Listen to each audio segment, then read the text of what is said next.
Senadora Vanessa Graciotin, primeiro, meus cumprimentos pelo ato na presidência do Senado, com a sua posse, sendo a grande liderança agora a conduzir esse importante departamento que vai ser um grande polo que vai aglutinar toda a demanda das mulheres aqui na casa. Mas, senhora presidenta, inicia no dia de hoje o debate sobre o Fundo de Participação dos Estados. E eu venho à tribuna otimista que vamos construir um grande entendimento que não vai permitir que estados, como, por exemplo, claro, do Rio Grande do Sul, que aqui represento junto com a senadora Ana Amélia Pedro Simon, venham a ter prejuízo. Gostaríamos que nenhum estado tivesse prejuízo e que houvesse um grande entendimento sobre o tema. Nesse momento que discutimos aqui na casa os critérios de participação dos recursos do Fundo de Participação dos Estados e do DF, o FPE. Trago aqui algumas reflexões na busca de contribuir para um grande entendimento sobre um tema que interessa a todos os brasileiros. Uma reflexão que leva em conta, evidentemente, os enormes desafios com que se defrontam o país como um todo, de um modo muito especial as regiões menos desenvolvidas. Mas uma reflexão também balizada, como não podemos deixar de ser, pelos legítimos interesses do Rio Grande do Sul, unidade da federação, que aqui representamos. Já não se discute, senhoras e senhores, a necessidade de uma posição com urgência sobre a questão, porque entendo eu que estamos dialogando, o senador Walter Pinheiro está fazendo um grande trabalho e acredito que a semana que vem podemos votar, como foi acordado na semana passada, que iniciaríamos a discussão do tema, mas a votação seria na próxima semana. Quero dizer que conversei muito com o senador Walter Pinheiro, não só eu, mas como outros senadores, e a posição do relator continua a mesma, que essa matéria seja votada conforme foi aqui acordada a semana que vem. Senhora presidente, afinal, no já distante 24 de fevereiro de 2010, é bom lembrar, o Supremo Tribunal Federal declarou a inconstitucionalidade sem a pronúncia de nulidade do artigo 2º e do anexo único da Lei Complementar 62, de 28 de dezembro de 89, que são conforme é de conhecimento de todos aqui, justamente as disposições infraconstitucionais que disciplinam o cálculo, a entrega e o controle das liberações dos recursos do FPE. Mas se uma tomada de decisão é necessária, há de se destacar também, senhora presidenta, o fato de que ela deverá ser pautada obrigatoriamente pelo equilíbrio, pela serenidade, no campo da razoabilidade, na busca do senso de justiça. Até porque estaremos tratando, a partir de hoje, desse debate que ora inicia, de um vultuoso volume de recursos, mais exatamente 21,5% de tudo aquilo que a União arrecada, com o imposto sobre renda e proventos de qualquer natureza, o IR, e ainda com o imposto sobre produtos industrializados, o IPI. Ninguém, em sã consciência, questiona o caráter importante e redistributivo do FPE.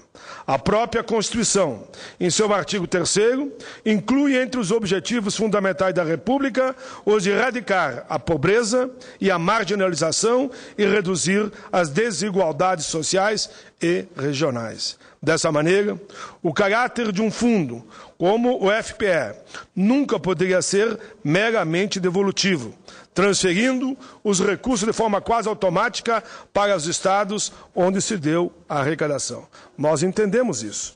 Mas isso não impede que possamos discutir, senhoras e senhores, se as desigualdades econômicas e sociais entre as regiões, ainda que bastante significativas, justificam uma discrepância tão grande na distribuição de recursos como aquela resultante dos critérios adotados no anexo único da Lei Complementar 62 de 89.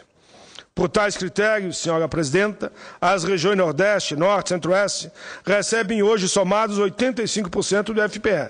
São 52,455% para o Nordeste, 25,372% para o Norte e 7,173% para o Centro-Oeste. Enquanto isso, as regiões Sudeste e Sul juntas devem somente chegar aos restantes 15%. O Sudeste fica com 8,482% e o Sul com 6,518%. Meu estado, o Rio Grande do Sul, um estado que, por uma série de circunstâncias internas e externas, vem enfrentando, nas últimas décadas, enormes obstáculos em sua caminhada rumo ao desenvolvimento socioeconômico, recebe atualmente 2,3%. Ora, senhoras e senhores, nós gaúchos representamos 5,58% da população brasileira.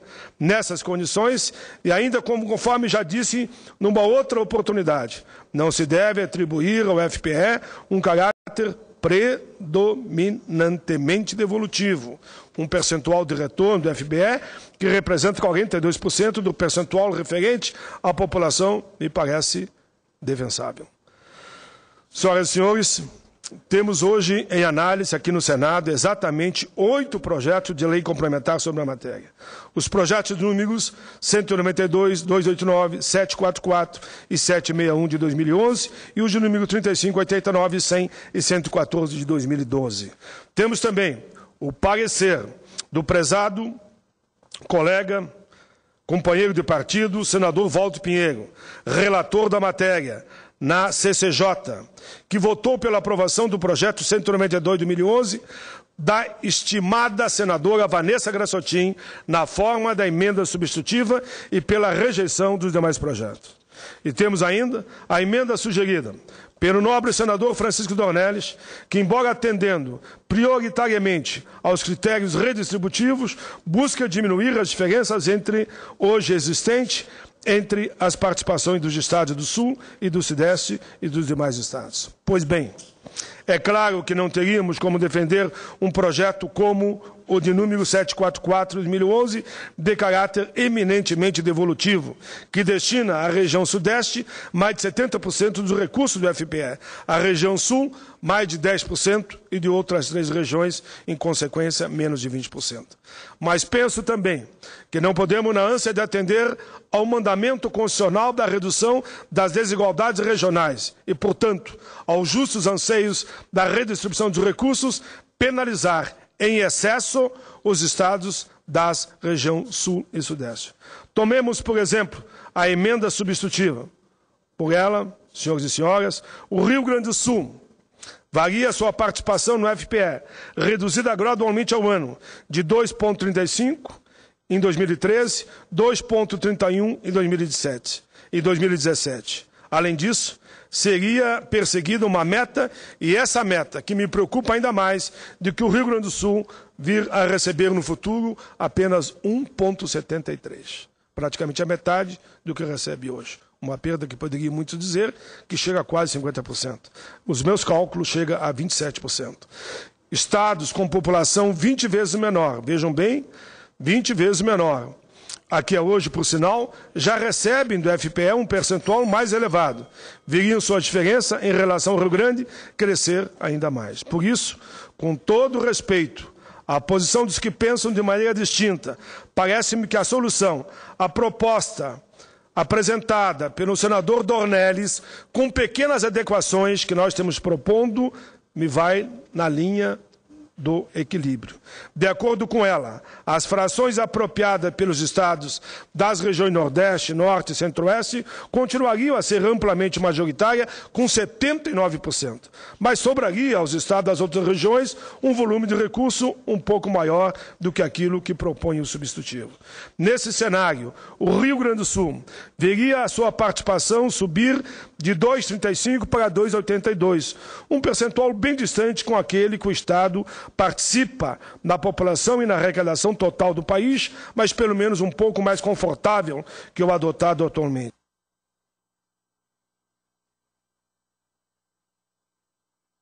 Senhora Presidenta, que o Nordeste, o Norte e o Centro-Oeste continuariam a ser beneficiados pelo disposto da linha C do inciso 1º do artigo 159 da Constituição, que destina 3% do produto da arrecadação dos impostos sobre a renda e provento de qualquer natureza e sobre produtos industrializados para programa de financiamento ao setor produtivo daquela região. Quero crer que todos nessa casa dão testemunha do nosso empenho em defesa dos mais necessitados, quer tratemos dos estratos da sociedade, quer tratemos das unidades da Federação. Estarei sempre pronto a defender medidas que contribuam para a redução das desigualdades. Por isso, senhora Presidenta, hoje pela manhã, estivemos reunidos na liderança do PT com o relator do Fundo Participação dos Estados, senador Walter Pinheiro, para tratar das perdas que a nova redação poderá acarretar, principalmente aos estados do Rio Grande do Sul e Santa Catarina. A reunião congregou o interesse do Rio Grande, com a participação de dos três senadores gaúchos, do secretário Odir Tonillier, do representante do Estado de Brasília, do Estado aqui em Brasília, do coordenador da bancada gaúcha, que é o deputado Ronaldo Nogueira, do técnico especialista nessa área do governo do Estado, o companheiro Marcelo. Aqui apresentamos o que foi o resultado da reunião. Os argumentos técnicos sensibilizaram o relator. A ideia não é um enfrentamento, mas a busca de soluções. Para tal, já está agendada uma próxima reunião, terça-feira, com a presença do governador Tarso Genro, momento em que podemos chegar num grande entendimento sobre a proposta. Pela proposta apresentada pelo Rio Grande do Sul, ainda assim, sairíamos perdendo, porém, dentro do princípio da razoabilidade, as perdas serão minimizadas. A construção, senhor Presidenta Vanessa, que conhece bem o tema, e aqui eu vou para o finalmente, a construção consiste em pequenas mudanças. Primeiro, incluir novamente o artigo 2º, que trata da inaplicabilidade da fórmula para os demais repasses, a imposição do limite populacional mínimo de 1%, que vai favorecer principalmente os pequenos estados, e incluir o redutor de 75%. Para nós, o ideal seria 80%, mas, mediante a possibilidade do acordo, caminhamos para 75% em relação à renda domiciliar per capita.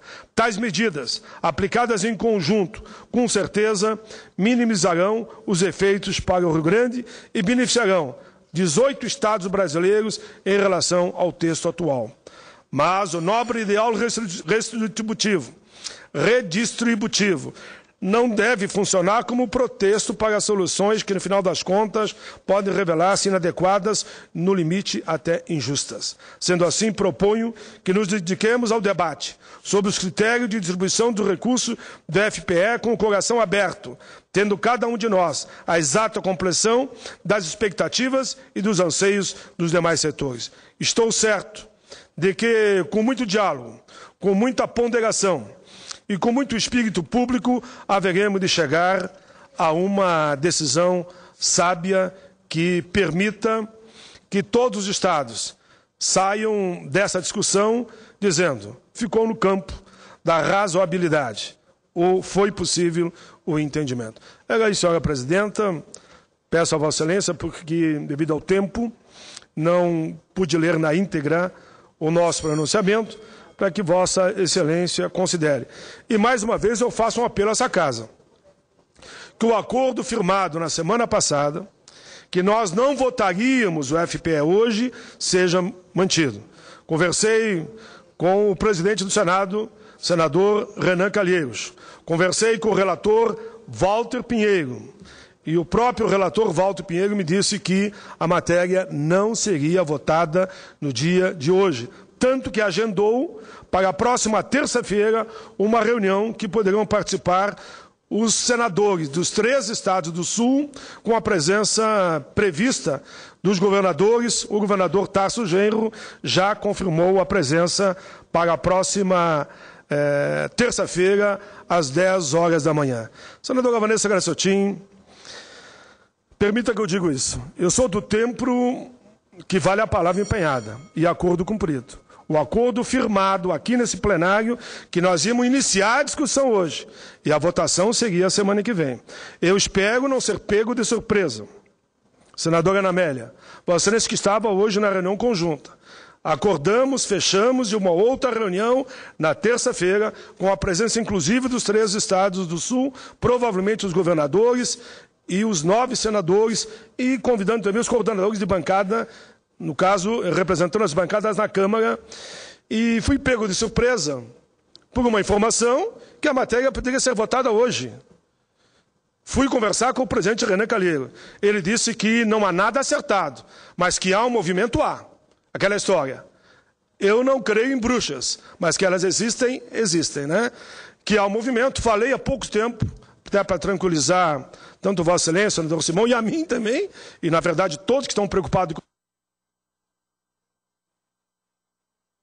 Walter Pinheiro me garantiu que a matéria, dependendo dele, ele é o relator da matéria, não será votada no dia de hoje. Então eu fiquei tranquilo, porque confio muito na palavra que é a mim dada, a nós dada, e a palavra que eu também assumo quando resolvo tomar uma decisão, aguento e respondo por todas as consequências. Por todas as consequências. Já me perguntaram uma oportunidade como é que eu vou votar em tal tema. Votação secreta. Eu não voto secreta. Digo, eu votarei assim. E assumi toda a responsabilidade do meu voto, como todos os votos que eu darei no longo da minha vida. Em nome desta coerência dos homens públicos, é que eu estou convicto, senadora Ana Amélia, que a matéria não será votada hoje. O acordo firmado aqui com os líderes e com o presidente Renan e com o relator Walter Pinheiro será votada somente na semana que vem. E aí sim, bom. A votação. É isso, obrigado, senhora presidenta.